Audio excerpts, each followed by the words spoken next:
માટેના હિન્દુ સંમેલનો એ થઈ રહ્યા છે।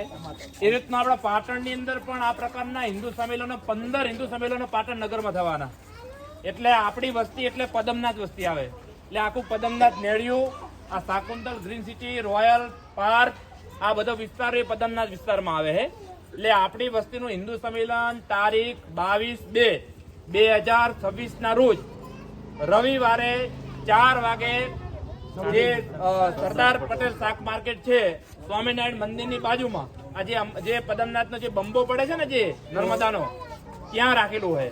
એટલે આપણે બધી માતૃશક્તિએ આ સંમેલનમાં બધાએ હાર્દિક આમંત્રણ છે। એ કાર્યક્રમની અંદર આપણે 4 વાગે કાર્યક્રમ શરૂ થશે, એટલે આપણે 4 વાગે સમયસર ત્યાં આપણે બધા પહોંચી જવાનું છે। બીજું કે ત્યાં ભોજન પ્રસાદની પણ વ્યવસ્થા રાખેલી, એટલે આપણે બધાએ ત્યાં કોઈ જે છે જમવાનું અહીંયા બનાવ નથી, બધાની વ્યવસ્થા ત્યાં રાખેલી જ છે। બરાબર। બીજું કે આ કાર્યક્રમની અંદર આપણે આપણા દીકરા દીકરીની અંદર કોને રામ, લક્ષ્મણ, સીતા, હનુમાનજી બનાવવાની છૂટી, બરાબર।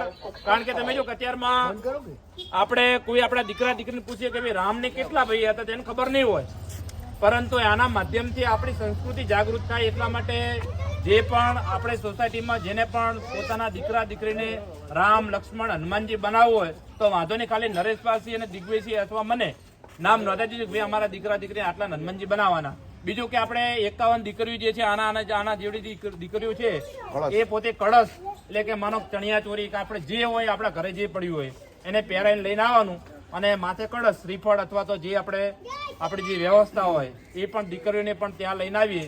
આ પ્રકારની લગભગ જેટલી પણ સોસાયટીઓ છે, માનો કે અંબાજી અંબેધામથી માંડી અને દેવ જે છે દેવ ટાઉનશીપ ત્યાં સુધી આ બાજુ પાર સુધી બધી સોસાયટીના લોકો જે છે આ કાર્યક્રમમાં આવવાના છે। એટલે આપણને બધાને આમાં જાહેર આમંત્રણ છે, બરાબર। આપણે બધા એ કાર્યક્રમમાં બધા સહભાગી બનીને આપણો કાર્યક્રમ છે।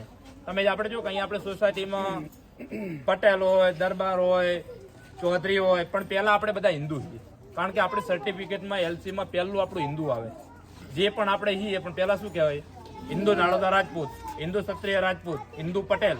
એટલે પહેલા આપણે હિન્દુ એટલે આપણે બધા હિન્દુ બનવાનો પ્રયત્ન કરીએ અને આ કાર્યક્રમ હિન્દુ સમાજનો છે, કોઈ વ્યક્તિગત કોઈ સમાજનો નથી। આપણે બધા એમાં સહભાગી બનીએ અને બહોળી સંખ્યામાં મોટી સંખ્યાની અંદર એ આપણું વિરાટ હિન્દુ સંમેલનનું દર્શન થાય, એટલા માટે આપણે બધા આ કાર્યક્રમ આવીએ, બરાબર। બીજું